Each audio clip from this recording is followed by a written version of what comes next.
میں ایک 40 سالہ خاتون ہوں۔ میری زندگی اپنے 2 جوان بیٹوں اور ایک اکلوتی بیٹی کے گرد گھومتی ہے۔ میری بیٹی جس کا نام شازیہ ہے، میری آنکھوں کا تارا ہے۔ میں نے اسے بڑے ناز و نام سے پالا ہے۔ اس کی ہر خوشی کے لیے میں نے اپنی جان تک قربان کرنے کی کوشش کی ہے۔ شازیہ کی شادی کو صرف 3 ماہ ہوئے تھے۔ جب اس کا رشتہ آیا تو میں نے اپنے داماد عرفان کو پہلی نظر میں پسند کر لیا تھا۔ باقی باتیں میرے شوہر اسلام اور دیور ناصر نے دیکھ لیں اور سب راضی ہو گئے۔ خیر، شازیہ کی شادی ہو گئی۔ شادی کے بعد جب وہ میکے آتی تو اس کے چہرے پر سکون دیکھ کر میرا دل خوشی سے بھر جاتا۔ ابتدائی چند مہینے بہت اچھے گزرے، لیکن پھر میں نے دیکھا کہ وقت کے ساتھ عرفان کا رویہ بدلنے لگا۔ شازیہ کی آنکھوں میں آنسو نمودار ہونے لگے۔ شروع میں نے سمجھا کہ شاید کوئی معمولی بات ہے، مگر وقت گزرنے کے ساتھ معاملہ سنگین ہوتا جا رہا تھا۔ میں اپنی بیٹی کی تکلیف دیکھ کر خاموش نہ رہ سکی، اس لیے میں نے عرفان کو گھر بلایا۔ دوپہر کا وقت تھا۔ اسلام بیمار تھے اور اپنے کمرے میں سو رہے تھے۔ میرے بیٹے دفتر میں تھے۔ گھر میں مکمل سناٹا تھا۔ جب عرفان آیا تو میں نے اسے ڈرائنگ روم میں بٹھایا، کچھ کھانے پینے کا سامان رکھا اور سیدھا بات پر آ گئی۔ میں نے کہا، بیٹا، تمہارا رویہ شازیہ کے ساتھ کچھ عجیب سا ہو رہا ہے، کیا بات ہے؟ عرفان نے میری طرف دیکھا، ہلکا سا مسکرایا اور کہنے لگا، ایسی کوئی بات نہیں۔ پھر اس نے ایسی بات کہی کہ میرے پاؤں تلے سے زمین نکل گئی۔ وہ بولا، سچ تو یہ ہے کہ میں نے شازیہ سے شادی آپ کی وجہ سے کی ہے۔ میں اس کی بات سن کر حیران رہ گئی۔ میں نے کہا، تمہاری بات کا کیا مطلب ہے؟ وہ کہنے لگا، مجھے آپ پسند تھیں، لیکن ظاہر ہے آپ شادی شدہ ہیں اور آپ کے بچے بھی ہیں۔ میں نے شازیہ سے شادی اس لیے کی تاکہ آپ کے قریب رہ سکوں۔ میں گمسم بیٹھی رہی۔ اس کی بات سن کر میرا دل جیسے رک گیا تھا۔ عرفان نے بات آگے بڑھائی اور کہا، مجھے شازیہ میں کوئی دلچسپی نہیں۔ اگر آپ مجھے نہ ملیں تو یاد رکھیں، میرا اور شازیہ کا تعلق صرف نام کا رہ جائے گا۔ میں نے اسے روکنے کی کوشش کی اور کہا، یہ غلط ہے، میں تمہاری ساس ہوں۔ مگر وہ ہنس کر بولا، آپ ایک عورت بھی ہیں اور میرا دل رشتوں سے آزاد ہے، فیصلہ آپ کے ہاتھ میں ہے۔ یہ کہہ کر وہ اٹھا اور ہمارے گھر سے چلا گیا۔ اس کے جانے کے بعد میں سوچ میں ڈوب گئی۔ ایک طرف بیٹی کی خوشی اور گھر کا سوال تھا، دوسری طرف یہ عجیب شرط۔ لیکن اس کی باتوں میں جو ضد اور ارادہ تھا، اس سے مجھے اندازہ ہوا کہ وہ پیچھے ہٹنے والا نہیں۔ میں کافی دیر تک ڈرائنگ روم میں بیٹھی رہی، سوچتی رہی کہ میں یہ کیا سن رہی ہوں۔ وہ داماد جس پر میں نے بھروسہ کیا، جو میری بیٹی کا شوہر ہے، وہ مجھ سے ایسی بات کہہ رہا تھا۔ میرا دل کہہ رہا تھا کہ یہ ناقابل معافی ہے، لیکن میرا دماغ شازیہ کی آنکھوں میں بہتے آنسو دکھا رہا تھا۔ عرفان کی دھمکی صاف تھی، اگر میں اس کی بات نہ مانی تو وہ شازیہ سے دور ہو جائے گا اور میرے گھر اور بیٹی کا گھر بکھر جائے گا۔ شام ہو رہی تھی۔ میں کھڑکی کے پاس کھڑی باہر اندھیرے کو دیکھ رہی تھی۔ میری زندگی میں برسوں سے ایک اندھیرا چھایا ہوا تھا۔ اسلام کی بیماری نے گھر کی رونق ختم کر دی تھی۔ میں ایک عورت تھی، میرے بھی جذبات تھے، لیکن میں نے کبھی ان کے بارے میں سوچنے کی ضرورت نہ سمجھی۔ عرفان کی بات پر مجھے بہت غصہ آ رہا تھا، لیکن کہیں اندر ایک خلا بھی جاگ رہا تھا۔ میں نے سر جھٹک کر خود کو سمجھایا اور باورچی خانے میں جا کر شازیہ کے لیے کھانا بنانے لگی، لیکن میرے ہاتھ کانپ رہے تھے، اتنا کہ سالن بناتے ہوئے وہ باہر گر رہا تھا۔ اس رات میں دیر تک جاگتی رہی۔ عرفان کا چہرہ بار بار سامنے آ رہا تھا، خاص طور پر اس کی وہ بات کی، میں نے یہ شادی آپ کے لیے کی۔ اگلے 2 دن میں نے اس معاملے پر کسی سے بات نہیں کی۔ یہ ایسی بات تھی کہ اگر کوئی سن لیتا تو نہ صرف میرا بلکہ شازیہ کا گھر بھی اجڑ سکتا تھا۔ میں جانتی تھی کہ اس کا فیصلہ مجھے اکیلے کرنا ہے۔ 3 دن بعد شام کے وقت میں نے خود عرفان کو فون کیا۔ میری آواز میں وہ شرم تھی جو ایک ماں کو اپنے بیٹے سے بات کرتے ہوئے محسوس ہوتی ہے۔ میں نے گہرا سانس لیا اور کہا، میں نے بہت سوچا، شازیہ کی خوشی اور گھر کی خاطر میں تمہاری شرط ماننے کو تیار ہوں، لیکن میری ایک شرط ہے، یہ سب صرف ایک بار ہوگا، اس کے بعد تم شازیہ کے ساتھ پہلے جیسا رویہ رکھو گے۔ وہ زور سے ہنس پڑا اور کہنے لگا، اب فکر نہ کریں، جب وجہ بدل جائے گی تو میرا رویہ خود بخود بدل جائے گا۔ میں نے فون بند کیا، لیکن میرا دل بہت تیز دھڑک رہا تھا، جیسے میں نے کوئی بہت بڑا فیصلہ کر لیا ہو۔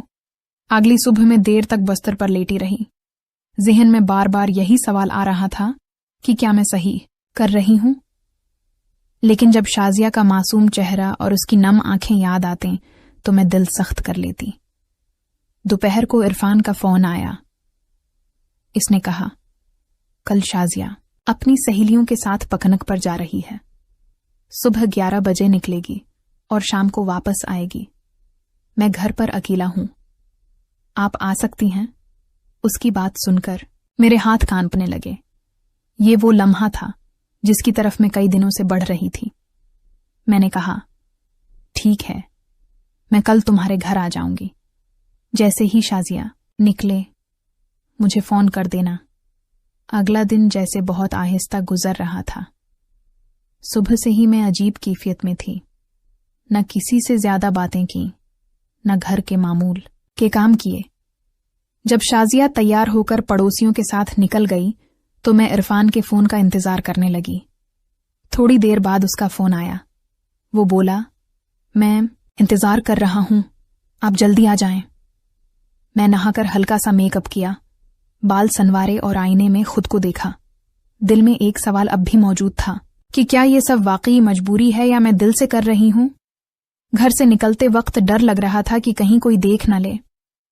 راستہ زیادہ لمبا نہیں تھا، کچھ ہی دیر میں عرفان کا گھر آ گیا۔ اس نے دروازہ کھولا تو اس کے چہرے پر خوشی اور ایک عجیب سی چمک تھی۔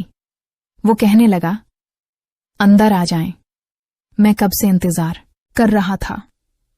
میں نے کمرے میں قدم رکھا، اندر مکمل خاموشی تھی۔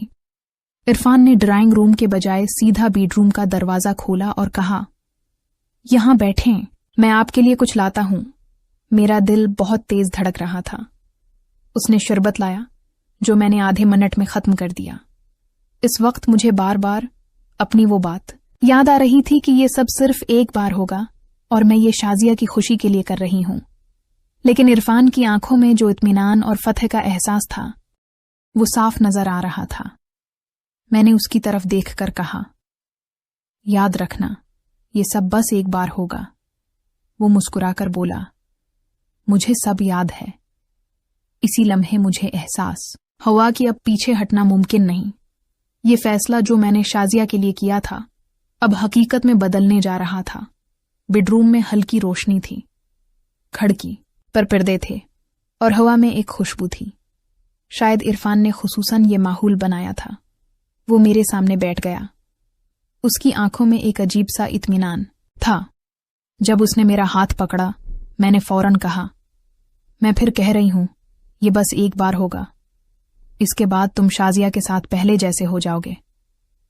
وہ مسکرا کر بولا، میں نے وعدہ کیا ہے اور وعدہ وفا کروں گا، آپ بس آج کی دوپہر کو یادگار بنا دیں۔ اس کی بات سن کر میں نے نظریں جھکا لیں۔ میرے دل میں ایک جنگ چل رہی تھی۔ ایک طرف ضمیر کا بوجھ تھا، دوسری طرف شازیہ کا مسکراتا چہرہ اور اس کے گھر کا سکون۔ عرفان میرے قریب آیا۔ اس کا لہجہ پہلے سے زیادہ نرم اور سنجیدہ تھا۔ وہ کہنے لگا، آپ نہیں جانتے میں نے کتنے دن یہ لمحہ سوچ رکھا تھا۔ شادی کے دن سے یہ خواہش تھی، بس موقع نہ ملا۔ میں نے بات بدلنے کی کوشش کی اور کہا، تمہیں اندازہ ہے کہ یہ کتنا بڑا قدم ہے؟ وہ بولا، اور اسی لیے میں چاہتا ہوں کہ یہ لمحہ ہمارے درمیان ہمیشہ راز رہے۔ وہ قریب بیٹھ کر ماحول کو مزید نرم کر رہا تھا۔ ہلکی سی خوشبو، بند کمرہ اور ہمارے درمیان خاموشی، یہ سب مل کر لمحوں کو یادگار بنا رہے تھے۔ میں نے ایک لمحے کے لیے سوچا کہ اگر یہ سب نہ ہوتا، اگر میں عرفان کو صاف انکار کر دیتی تو شاید شازیہ کی زندگی مختلف ہوتی۔ لیکن پھر خیال آیا کہ وہ خوش نہ رہ پاتی۔